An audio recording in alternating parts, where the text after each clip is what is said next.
So, so this is the agenda for this evening, and Sarah can just run to the next slide. So good evening, everyone, and welcome to Columbia Business School, the virtual version of Columbia Business School. I hope that you and those you love are safe, healthy, and well, and more important, are taking the time for self-care during this very difficult time. My name is Michael Robinson, and I'm one of the directors of MBA admissions, and I'm also a very proud Columbia Business School graduate from the class of 2001. I'm joined by my colleague, Sarah Paloma, who works with me on our DEI outreach. And on behalf of the entire admissions team, I want to thank you for taking the time to join us here today. There are a number of world-class business schools, so know that we're very appreciative that you're here with us today. So I'm really excited about the program that we have in store. So tonight's event is going to have two distinct parts. First, we'll start with an alumni spotlight, and then after a short break, we'll have a very candid admissions conversation. And I really I'm excited about the way we start with this fireside chat with Danielle Lee, moderated by Rona Matthew. And my job here is really simple. I just have to stay out of the way of these two amazing women. And Rona is going to be the star of the show for, as a moderator, and the bigger star will be Danielle. Oh my God, I'll do this one. But let me just say though, right? Is that like I just want to kind of just say spend a minute talking about Rona. I first met her in Johannesburg, South Africa, and I was there recruiting at an MBA conference. And Rona was this budding branding and advertising entrepreneur in South Africa. She started her own firm, and at the same time led business development at this other brand innovation firm. And the thing that I remember most though was the poise and confidence that she displayed during that first meeting. Is almost like there's a kind of energy that I liked, and I remember like leaving the meeting feeling really intrigued with her. So I'm really glad that she chose to work with us join us at Columbia. And in addition to being a newly minted Columbia MBA, Rona is also a Howard grad who recently joined the TikTok team as a product marketing manager. I deeply admire both of these women and look forward to listening to them and to learning from them. So Rona, the floor is yours. So we'll stop the screen share right now for a bit. All right, thank you, Michael, and thank you, Sarah. Danielle, so good to see you again. It's always Rona, great to see you as well. You know, I've been a fan of yours for years. You quite literally have changed and shaped my life in so many ways. You know, when I first expressed interest to Michael about attending Columbia Business School, he said, you know, there's someone I'd like you to meet based on your interest in music and tech. And we got connected, and you were so generous with your time, and you really inspired me to continue the good fight of getting into Columbia Business School, because we all know it is quite a process. And you also gave me my first internship. You gave me an internship at Spotify. And I think just being able to work under your leadership has given me so much guidance and inspiration. So I just wanted to start off by saying thank you for everything you've done for me in really shaping my career, my life. Rona, you made it so easy, honestly. When you can spot talent, drive, and authenticity, it's easy to open up doors. So I'm so proud of the progress you've made in securing a full-time offer at TikTok. And I know that you'll go on to do great things. Thank you. Okay, I'll try not to fangirl too much. But yes, I do want to, of course, talk about all the amazing things you've done. So you are, of course, the new Chief Fan Officer at the National Basketball Association, overseeing brand strategy, creative, multi-platform, and experiential marketing globally. You're also an accomplished marketing leader, recognized for being a change agent, leading brand and innovation strategy, and delivering strong in-market results for some of the world's most respected brands. And you've been named by Billboard as a branding power player in 2019, Adweek's top 50 most indispensable executives in marketing, media, and technology from 2016 to 2018, You're also a 3-time honoree of the most powerful women in music, in mobile advertising by Business Insider. So, and Danielle, of course, you also hold an MBA in marketing, media management from Columbia Business School, and a Bachelor of Arts in Political Science from Columbia University. So you've done so many incredible things, and we're just so happy to have you with us today. And I'm a wife and a mother of 2. And a wife. The list goes on. It's a very full and rich life for sure. Multi-hyphenate, absolutely. So of course, just firstly, Danielle, wanted to just see how you're doing. There's so much going on right now. I know you're enjoying a brief vacation in Martha's Vineyard. How are you feeling? How are you doing? Much better at the end of this vacation than I was at the beginning of it. It's been a wild year. Transitioning into a new role during 3 concurrent crises has been a very ambitious endeavor. And when I decided to leave Spotify for this opportunity, I really didn't know what was in store, but I was confident that this was the right next step in my career. But boy, this has challenged me on a whole new level. This is a leadership challenge like I've never experienced. Being in the room talking about how we bring sports back in a safe and responsible way, and continue to build relationships with our fans in new ways. It's been a challenge, but you have to trust and walk with faith that you're ready for it. And if you're not, you need to figure out how you get ready for it. So it's been a lot of digging deep and, doing a lot of self-care, but also leaning on my community, my village, as I like to refer to them, in all aspects, making sure that my kids are thriving during this time, making sure that my team is able to perform and deliver results. But it all starts with being whole and being complete in yourself. So I think that has been really the focus over the past few months, is making sure that I'm doing what I need to do so that I can take care of all the responsibilities I have. Great, really happy to hear that. Can you maybe kick us off also by walking through your background? I know we discussed your bio, but if you could share your career path prior to and becoming the Chief Fan Officer at the NBA. Sure. So my career in digital started 20 years ago, back when we were literally trying to get people to get online. I started out at AOL as a project manager in the technologies group. And what I loved about that position was I got exposure to all of the functions in the business, working with legal and business development and marketing, as well as the tech team to prepare the software for launch. And seeing how all of those pieces fit together, it gave me a purview into what are the things that I like working on, and what is the discipline that I really want to grow in.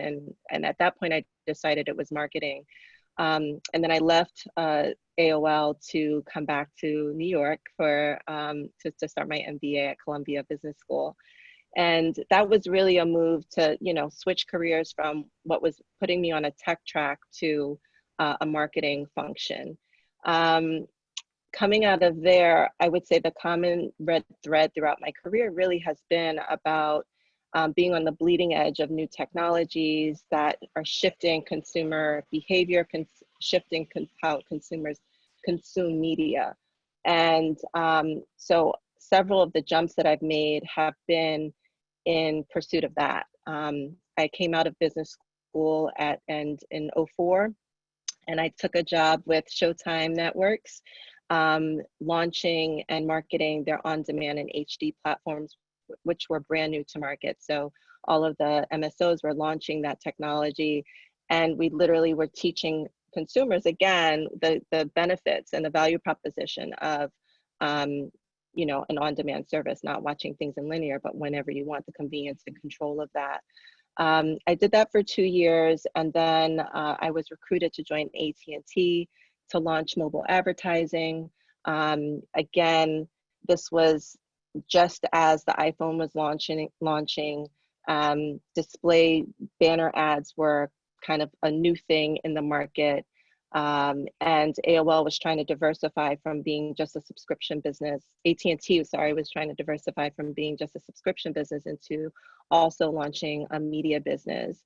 And so I went over there and spent 7 years, which went by very quickly, building up that business, which turned into a $300 million business over 7 years. And, you know, I think for me, going to a Fortune 10 company at that stage in my career was really a smart move because of the grooming, the pedigree, the leadership experience and exposure that you get, and really kind of understanding how a public company operates, right, and how they make decisions. But there's also a downside to working in big companies. And I think after 7 years, I realized I wanted more autonomy. I wanted to have more of an impact. I wanted to not go through 50 attorneys to get something out the door. And so I made a very conscious decision to get off of sort of the AT&T lifer track, which I could have, you know, stayed on and moved my family around to different parts of the United States, and because that's how they groom their you know, their GMs, and stay in media and entertainment, but really get a startup experience. And so my next move was to Vevo, and Vevo was a 4-year-old company. It's the company that it's a media and entertainment platform that distributes and monetizes all the music videos for Sony Music and Universal Music and a lot of the indie labels. And there I was running commercial marketing, building out their business marketing practice, branded entertainment, offering to the market, product marketing. And for me, what was exciting about that opportunity was really about being part of this explosion that was happening in digital video, where the technology, the mobile technology had evolved to the point where, and the network speeds had evolved to the point where getting access to video content on your phone, in addition to TV and online, was not a novel thing. And so being part of that convergence was really exciting. But what I learned from that was it's a little bit too small of a shop. It was a 300-person company, and we're operating in 17 countries. I'd gone from a 300,000-person company, so it was a really big culture shift. Not to mention, you merge kind of music label culture with tech and product culture with sort of digital media. It was a very interesting, you know, sort of chemistry between those things. And so I said, you know, after 2 years, we implemented some new strategies to get the business back on track. And actually, because it had plateaued after 4 years, and it was now back to a growth business. But what I saw was that because there were 2 competing music labels that really owned it, they weren't really investing in building the brand. They weren't investing in building the product. It was really, they're just extracting cash out of the business. So I decided I like music. And I think what I could bring to Spotify would be really interesting, because they were going into the video space at that point. They were starting to build out original content, and I had, obviously, between my Showtime experience and Vevo experience, and even with AT&T, which had a TV service, I felt like I could bring a lot to the table. So I took an offer at Spotify. I spent 4 years there, really scaling what is a growth stage company. And there it was really about getting the experience of taking a company public, and a much larger global footprint. Spent 4 years there. We listed on the New York Stock Exchange 2 years in. And then I was ready for my next growth opportunity after 4 years. And that's what led me to the MBA. And I think what was attractive to me here was less about being on the cutting edge of a new technology, and more about a transformation role, and having an even bigger impact on culture from a storytelling perspective, and had no idea that, you know, the events over the past 4 months would lead to kind of me finding new purpose in this role, but certainly believe that what we're experiencing in America and even around the world gives me an opportunity to really lend my voice to how do we use this brand and this platform to have an even bigger impact on culture. That's incredible. You've had such a dynamic and colorful experience. I would love to know how a Columbia MBA has really prepared you to take such strong leadership, to take a company public, to navigate uncertain times. Like how has Columbia prepared you? I would probably put that in two buckets. One is I think leadership capacity, right? When you start your MBA, I like to to liken it to like a takeover of your life. Like you're completely immersed in this new world, academically, socially, and there are demands put on you that, you know, you really have to rise to the occasion, and you really have to focus and be intentional about where do you want to use your time and where do you want to have impact. And I had the great pleasure of serving in several leadership roles with the Columbia Women in Business Organization, the Black Business Students Organization, as well as the MMA, the Media and Marketing Association, in addition to excelling academically. And what I found is that, you know, the opportunity goes beyond just doing your job, right? You can show up and you can get the grades and then you can graduate and get the job and move on. Or you could do all of that and also contribute to the culture of the school. And I found that there was such a reward in doing that. The relationships that you cultivate, the actually giving back and contributing and building something with other people beyond just, you know, working on your project work together, that it was a much richer experience for me. And I've really led that way in the corporate world as well.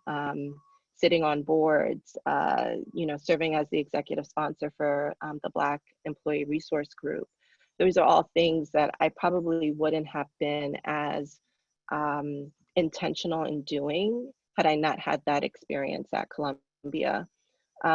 I would say that the other, and I do think that leadership, really the leadership classes that I took at Columbia are the things that sustain my career far more than sort of the technical skills of, you know, balancing you know, balancing an accounting sheet, or, you know, working an Excel spreadsheet. Like, those are things that I can do, but certainly aren't the things that have really propelled my career. And so I just think about the Columbia degree as like an investment in yourself that has allowed me to really excel as a leader because of the qualities and the traits and the way that I lead. People trust me based on how I deliver, right? How I perform. And having that strength of character, I think, is a big part of it. So that leadership capacity is one, and then I think the value of the network is the other. Columbia certainly has a stellar network. Being able to nurture that network is so important. And I think as you leave the school and go on to do, you know, your work in either nonprofit world or corporate world, you really lean on those networking skills. And it's not just collecting a bunch of business cards, but it's really about a value exchange. It's really about building community. It's really about you know, being authentic in those different circles that you start to build. And so I've I've done that in a way that wasn't, I think, as, you know, reflecting on it now, I see how the Columbia experience really helped me to do that. But I wouldn't have called myself like a really strong networker. I go deep in relationships. But you know, over the years, you start to amass so many based on the different circles you're in and the different experiences you have. So those would be the two things that I would say have really prepared me. Thank you for sharing. Thank you for sharing that. And you're so right. Even just, you know, having graduated in May, I can say everything you just said still rings true. There's just constant, you know, prioritization that has to happen between leaning into your academics, your career, your networking, your community. There's so much to balance. I could definitely imagine how it does help in the real world.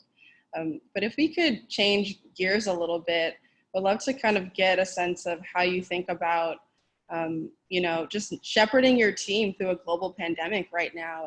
And I would imagine that you're constantly looking for answers of how to fight racism through your position, how to fight against police brutality, and how to still find joy in your work. So I guess my question is, how has this moment changed your approach to inclusive leadership? And also, how do you pull your family, your team, and yourself through this trying time? Yeah, I would say for me, it's been about having courageous conversations and being really vulnerable. You have to be human first, right? And I think I really struggled following the murder of George Floyd to show up. I struggled to show up every day in a way that was authentic and in a way that was honest with how I was really feeling.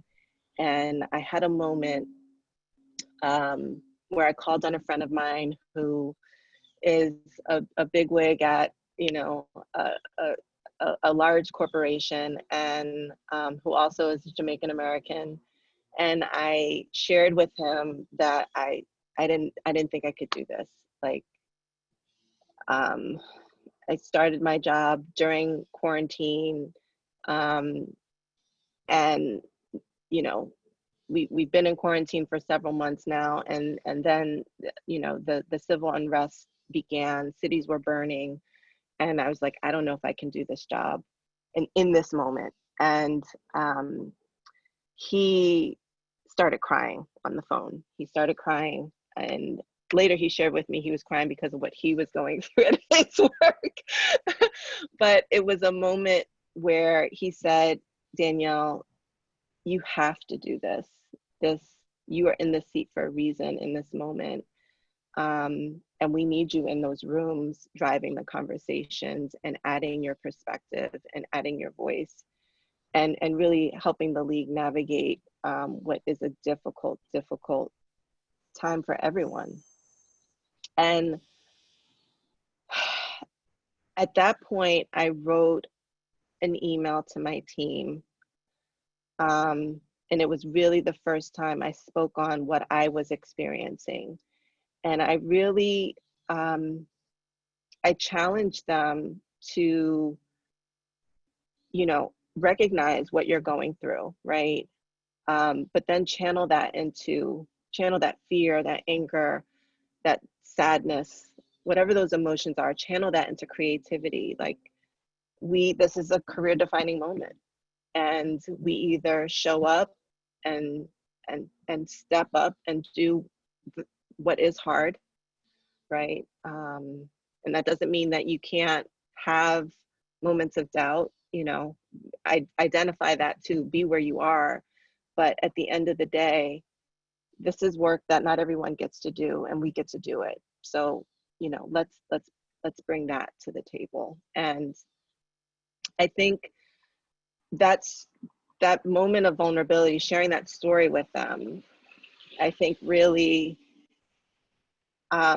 it was honest, and I think it served to build trust. And not every day is going to be great. There have been some pretty crappy days since then.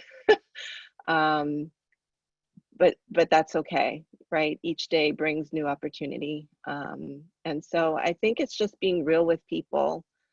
You know, I'm a Black woman. I'm married to a Black man. I have 2 Black children. I can't not be affected by this. And so I think it's important that we talk about that as opposed to, you know, just focusing on getting the work done. The other thing is we organize our Dream in Colors, our Black ERG employee resource group at the MBA, and they organized a conversation with Van Jones. It was a community conversation. Everyone was invited. You know, we had 2/3 of the organization show up to this conversation. And then afterwards, we met with Adam Silver and actually talked about the Black experience at the MBA. We talked about the opportunity to affect change. And following that, we did a few things that were public facing. One was we made Juneteenth a league-wide holiday. And we did a screening of Good Trouble with John Lewis's documentary, and had like a conversation with the director. And then we also committed to using our platform to drive attention to the Black Lives Matter movement and to dismantle harmful stereotypes about Black people and really to inspire change, actionable change. And so you're starting to see some of that work come out as our season restarts. But it's on a daily basis, there's lots of politics, there's lots of you know, perspectives that we're having to navigate. This is real. These are real issues, and systemic racism exists everywhere. So we have to have the courage to talk about it. We have to have the courage to sit in that discomfort, right? And I think that's really where the change starts to happen. Yeah, thank you for sharing. And I think one thing I appreciate so much about you is you've always been like pretty vocal about your views, and unapologetically so. And I think, you know, you've also been actively pushing for the change of complexion at a leadership level with, you know, the C-suite at a board level. And I think it's no secret that Black people are not oftentimes in those spaces. Black people account for 12% of the US population, yet we're only occupying 3.2% of senior leadership roles in the US. So now that you occupy both spaces, what have you learned? What have you seen? What do you think is the biggest opportunity to make an impact? Woo. The game is different at every level. And that is, you have to be a student at each level. You have to figure out, okay, what are the new rules that we're operating under? And certainly, you know, I've had, you know, a really wonderful career in that I've been able to move into different industries. I've never worked in sports before, right? So that's a whole nother learning curve for me. And I bring a very different skill set than most of the people that work at the MBA. You know, its audience has been aging. Its TV audience has been aging. It needs to start to build relationships in the way that, you know, most direct-to-consumer companies do, right? In that they're active on social media, they're listening to their customers, and Gen Z is the most diverse generation in US history. It is the most politically savvy. It is the most digitally adept. And, you know, these are all things that the MBA hasn't typically leaned into. So yeah, it's really kind of bringing that new skill set to the table and leading with data and insights in terms of how we are, you know, communicating and telling stories. It's really about how do we attach to culture in a way that elevates our brand and dimensionalizes our brand. And And it's also about being authentic and being, and that vulnerability coming through. When you think about our campaign right now, It's a Whole New Game. It's really owning the conversation about what's new and different about our game, as opposed to, don't look over here, nothing's changed, it's still the same game, right? Like it's really being direct about what it is that's new and different. So I think all of that is kind of bringing a new breed of a new approach, a new breed of telling our stories, and it's different than what people expect. But I think you have to lean into your differences, and that's the thing that I've learned throughout my career is it's not about conforming to what everyone else is saying around the table.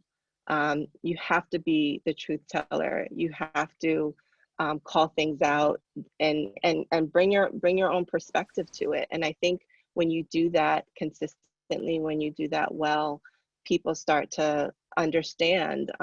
Diversity is so important to have that, because that's how you're able to solve complex problems, right? By having diverse perspectives, having diverse experiences. And when you walk into many of these rooms, everyone looks the same, talks the same, goes to the same places, have gone to the same schools, and they're carbon copies of each other. Even at Spotify, it was the same idea when I first got there, and I didn't know I was the only Black VP when I joined. That I learned on day one. but you know, I think that's why I'm so vocal about the fact that diversity is needed, is because you're just reinforcing your own biases, right? If you have all the same people with all the same perspectives around the table, you're reinforcing your biases. You're not finding new opportunities to grow your business. You're missing things. And so we really talk about diversity being that business imperative, because if you're trying to grow your business, regardless of category, with this new generation, you need to be bringing not only diversity of thought, but racial diversity, you know, gender identity diversity. Like you need to have, in order for you to build products and build communications that really resonate with these new audiences, you need to have representation. And so I think diversity in corporate has been very, very focused on gender diversity. Oh, we've got some women here, specifically white women, right? And that's where the conversation ends. I think now we're starting to see a big shift where the conversation is much more about racial diversity and how it's unacceptable to not have. And there's now a page on Instagram called Show Your Boardroom, and they are showing the executive committees, they are showing the board of directors of all these public facing companies, publicly traded companies, and there's very little representation outside of, you know, white leaders. And it's you know, the cancel culture is real. So it's like, get your house in order. We see you. Get your house in order. Cannot hide. No. Can no longer hide. And like you said, it really is a whole new game. I mean, Black Lives Matters is written down on the court. We're seeing player activism like no other. And yeah, no, thank you for really prioritizing the right messages within your organization. If we could also just kind of get your advice on a couple more things, that'd be amazing. Sure. So yeah, when thinking about, you know, a lot of us are thinking about how to define success for ourselves, and then also how to design a future, right? So how do we map these things out? And how do you think about just life planning? How do you think about setting those big, ambitious goals and actually executing on them? Yeah, so I'm very big on goal setting, and I'm also really big on voicing your ambitions and your goals, sharing them, like publicly with people that you trust. And I started this, I would say fairly early in my career, maybe 10 to 15 years ago. I had a group of mothers that I would get together with. We all had kids around the same age, and we were all working women. And a friend, one of us was very, Nigel specifically, she was very focused on getting us together at the beginning of the year to just share, whatever goals we wanted to, so that we could support one another, so that we could open up doors for each other, um, and and really hold each other accountable, right? Whether it be, and she had these 7 categories. It was everything from like career goals, certainly, but relationship goals, family goals, spiritual goals, health and wellness goals, right? It was all aspects of your life. And what I loved about it was so comprehensive. It wasn't just about, saving money or buying a new house. It was really about your whole self. And I've continued that practice. And I do think there's power in vocalizing what it is that you want to do, what your dream is, because the universe starts to conspire to help you. It does, and that's been my experience. And so that has been a really powerful tool for me. I also think that not conforming to cultural norms and being like, oh, I should want this because everyone else wants this, or society is telling me I should aspire to these things. I grew up in a time where it was very much white picket fence, 2 kids in a house, like you have the dog, whatever. Like, I think now kids, I have a 12 and a 14-year-old, and I think their ideas of what success is, even my younger brother, like, it's not about acquiring things, it's really about experiences. And I just think you should write your own rules, right? And not necessarily live someone else's dream. I also suffered from that, being the obedient daughter, and pursuing law school because my dad told me I should be a lawyer, right? So I had that kind of mentality growing up, and to be honest, career options were much more limited when I was coming up. So I just think you could write your ticket and dream big. And I think there's, because of technology, there's so much access to not only information, but supply chain, right? Like, you can really outsource so much. And I also just think that I'm rambling now, so forgive me, but I also just think that it's, I was very focused on corporate success because that was kind of that was the path, for better for worse, that I chose. But I do admire people that can go out and build, founding a business, having a vision for something. I think there's something really beautiful in that, and so I would just encourage people to not just conform to climbing a corporate ladder, but building their own thing. Okay, so let me really answer your question. So you asked me about the goal setting, other things that have helped me. I would say certainly building out that community of sort of that village to support me. And I think that has been even more important as you become more senior. Leadership is very isolating, it's very lonely. And so people talk about networking, especially when you're starting out, as such a vital skill and tool to help you, accelerate your career. But that has been something that has helped me even more so as I've encountered even weightier challenges in leadership, or aspire to do something that even fewer people have done, right? So having a network of people I can call on that have done the things that I aspire to do has been really valuable. And then, you know, those networks are just as much about giving as they are about getting. And so I think having a value system where you're really thinking about how do you give back and pay it forward to others. You talked about my sort of passion for D&I in the workplace. You know, helping other women find their voice and stand in their power and be leaders, because we are leaders, is something that I've done naturally because other people have done it for me.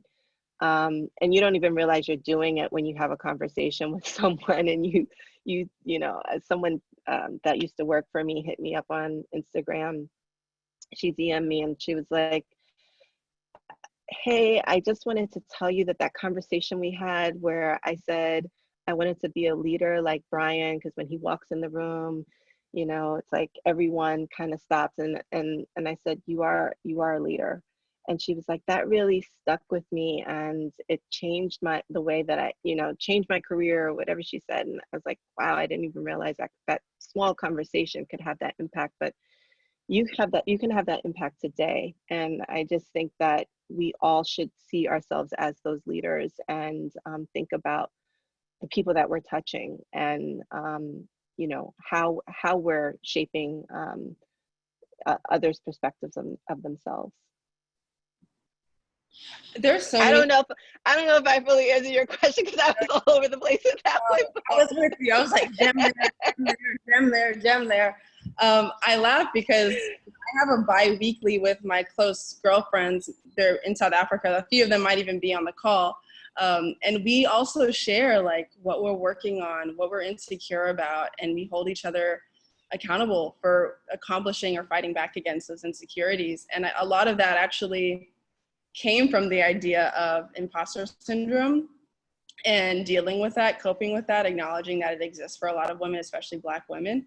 And that concept is something that's so top of mind for me because of you. You know, you introduced me to More Than Enough, Elaine Welteroth's book. Yes. And that book changed my life because I don't know if you noticed, but I was really struggling a bit, you know, just really trying to figure out my place in tech, being back in the U.S. after spending so much time in South Africa. There was a lot of culture shock. There was just a lot of things to deal with. But I think when you have women like yourself that are the prime example of what it's like to be both vulnerable and strong, and just kind of, you know, still bringing skills to the table, still bringing so much leadership and guidance, it just makes it a lot easier when you have content and real people showing you the way. So if you have any other books or any other podcasts that you'd like to recommend, feel free, please. I do. I just started the Michelle Obama podcast, which launched on Spotify last week. Yeah, the 29th. 2 episodes in, I'm loving it. I mean, you can't get much better than Michelle Obama, in my opinion. So yes, she's at the top of my list. There's also The First 90 Days, which I read at the start of my transition into the MBA, and I think it's a really good book for whenever you're making a career shift, even whether it's a promotion or switching to a new company. It's just kind of a good refresher on how to navigate those changes in a really successful and effective way. But you know, I like to read those non-traditional business books because I think our experience as women of color is so unique. Like, I realize that when, and this has been my experience, when you are the only one that has done it, right, or sits in that seat, very much under a microscope, right? The rules are different for me than they are for other people that don't look like me. And it's not bad or good, it is what it is, but you have to recognize that it's a different, it's a different game. There's a different expectation. There's a different bar for me. And my level of preparation, the way that I show up is with that understanding. People say, well, why do you, why do you dress up for work? Like, stuff was a very casual culture, right? But I felt that I had to bring that was how I brought my best self to work, right? And that's how I wanted to represent who I am. Everyone else walking around in a hoodie and, jeans that they've been wearing for the past few weeks, like, that was not my standard, right? But I also think you have to recognize that when you are, when you are so studied and prepared and have all the answers, you also have to find a way to not intimidate and make people feel insecure. Now, you're not responsible for anyone else's feelings. Let's be very clear about that. But there are techniques that if you want to bring people along with you, that you need to employ in order to not create a ultra competitive situation. So I'll pause there because I know we're supposed to be taking questions from folks and question. But I can also agree that you would come to the office stylish, heels together. I'm just like, all right, I need to go up my game. But no, yeah, you definitely always looked amazing, and that's important, right? You can be beautiful and smart. No one said you have to look, exhausted all the time and prove to people you're putting in the work. Anyway, that's just my tangent. So, exactly, Rona, exactly. You can do it all. You can do it all. There's a question. There's so many questions. I can choose one, or if you'd like to choose one, I'm happy to pick one out for you. Go ahead. Pick one out. Throwing questions in the chat. So this one is from Rex. Danielle, you've accomplished so much from your time since CBS. How do you balance your professional and personal goals while still having a family? So it all takes work. Let's start there. You cannot put your marriage or your relationship on autopilot to pursue your career goals and vice versa. You have to commit the time and you have to put in the work. So it's going to be as good as your level of effort. Me and my husband, Michael knows my husband, we went to business school together, both class of '04. And we've been married now, it'll be 16 years next month. And yay! But it is, the picking your spouse. We could do a whole nother hour on this conversation. Like, picking your spouse, your partner, is the most important decision of your life. Like, they will either bring out the best in you and you'll grow with that person, or they will ruin you. And so I'm very fortunate to have a partner that is super supportive, very different than me, but we complement each other really well. We early on in the relationship, I realized that you have to not expect them to do things your way, right? So like that's one. And two, I think you need to get the support you need. You can't expect your spouse to check all the boxes, right? Like, so if you need to hire that cleaning lady to keep the house clean because y'all fighting over chores, like, figure that out, right? Like, there's certain things that, and a support system we both have two very demanding careers, lots of travel before COVID-19, and are very present parents. So you do have to build a level of infrastructure to support that kind of a lifestyle. And so I think you just have to be real about that, so that you can actually enjoy each other and not be fighting over who's doing pickup or who's cleaning the toilet. Did I answer the question? Well, I think so. Yeah. Okay. Let's take a couple more. Okay. Michael, is that still fine? I know okay. Great. Are we out of time? Okay, we're good. Okay, there's so many good questions, but there's a question from Rafiat.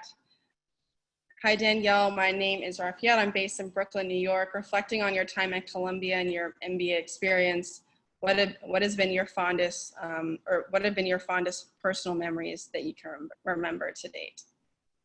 From Columbia? Columbia, memory lane.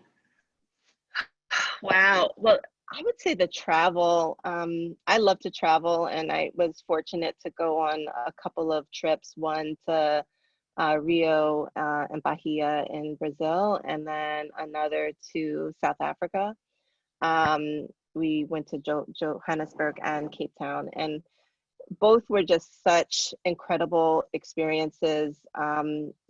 Gaining that global perspective as a student and understanding how different industries operate around the world was great exposure, and it was a lot of fun. It was a great cultural experience.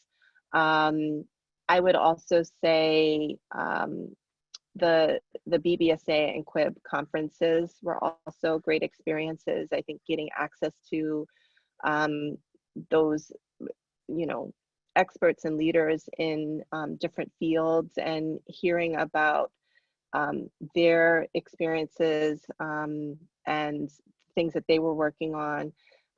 For me, Pamela Thomas Graham was one of the speakers at the QUIB conference when I was a prospective student, and Black woman at a media company. I was like, that's what I want to do. And to see someone like her standing on stage, made me feel like it was possible, right? To have a family and to have this, successful career. And so I do think that those are some of the things that really stick out in my mind as like some of the most powerful memories from my Columbia experience. Okay, thank you for sharing. So one more question, and maybe Danielle, start thinking about a closing piece of advice that you want to give people. Sure. So there's a couple of questions around confidence, so I'll just try to maybe consolidate them. But I think the main question is just how do you think about building your own confidence, especially when you are moving from industry to industry, role to role. Clearly there's a learning curve, but how do you think about just still building on your confidence, even maybe when you don't have all the answers? So there's a few things that I rely on. One is prayer. I am a prayer warrior, and I rely on lots of other prayer warriors to pray over me. That is something that has helped me throughout my life in all facets. I also, I think affirmations have been really helpful for me. Believing in yourself, encouraging yourself, affirming yourself. There are so many negative messages that we encounter throughout our days, consciously or subconsciously.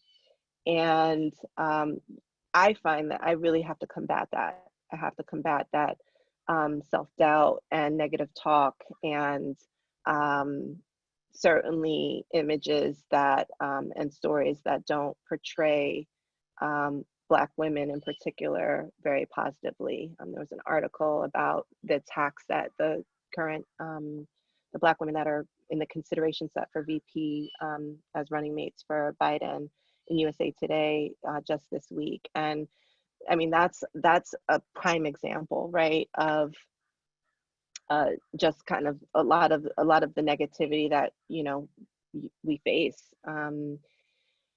And so affirmations have been a really powerful and effective tool. Meditation is also a really powerful and effective tool. Exercise, the endorphins from working out. I work out 4 days a week, very consistently. Corporate leadership, it is definitely a sport, and you need to be fit, and that's mind, body, and soul. And so it's not just about having the degree and, you know, the tenure and the years of experience behind my belt, but it's also about being in shape from a spiritual and mental perspective as well, and physical perspective as well. Any last words? Last words. What I would say is you will be told that you can't do certain things, that you are not enough, that you are not worthy. Know that you are enough.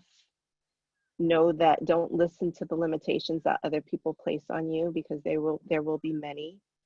You have to believe in yourself. You will fail, you will make mistakes. But it's really all about that perseverance and dusting yourself off and giving it another try. Don't give up on yourself. You need to dream big. Dream bigger than, if you think your ambition is too big, go even higher.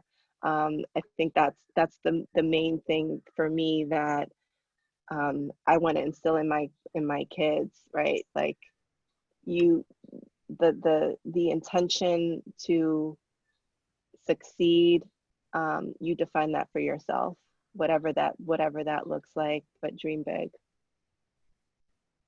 That's my advice. Wow, thank you. Do what you will. I needed that today. I needed that one. Thank you so much, Danielle. Thank you so much, Rona. This was inspiring, wonderful advice. I kind of teared up a little bit when you spoke about that call you had with your friend and so on. I mean, and I think a lot of us have been there over the past few months. So thank you for being authentic. Thank you for being vulnerable. And thank you for choosing us, you know, in terms of, you know, choosing to come to Columbia. And the thing is, like, I won't put all our business out in the street, but I have a picture of Danielle and the e-board of the BBSA and all that kind of stuff from back in the day. Yes. So but I won't post it. But for me, one of the best parts of this job that I've had, because I've been doing this for 18 years, is to kind of like see someone that looks like Rona become Danielle and see that replicated over and over again. Yes. And one of the things, especially in times when there are forces that have put out these horrible and horrific stereotypes of Black and brown people and so on, and then like you're surrounded by Black and brown excellence, it warms my heart. So thank you. So this piece of the process is done. So we're going to have a very short break, but then we're going to start exactly at 6:05 for the admissions piece for the folks who are going to do the admissions piece, right? But again, thank you to everyone who joined us on this webinar. Thank you, Danielle. Thank you, Rona. Thank you, we'll Michael. definitely be in touch. And please give my best to Mitch and the kids. All right? Absolutely will do. All Best of luck to the perspective. Take care. Okay. Bye-bye. Bye-bye. Okay. So.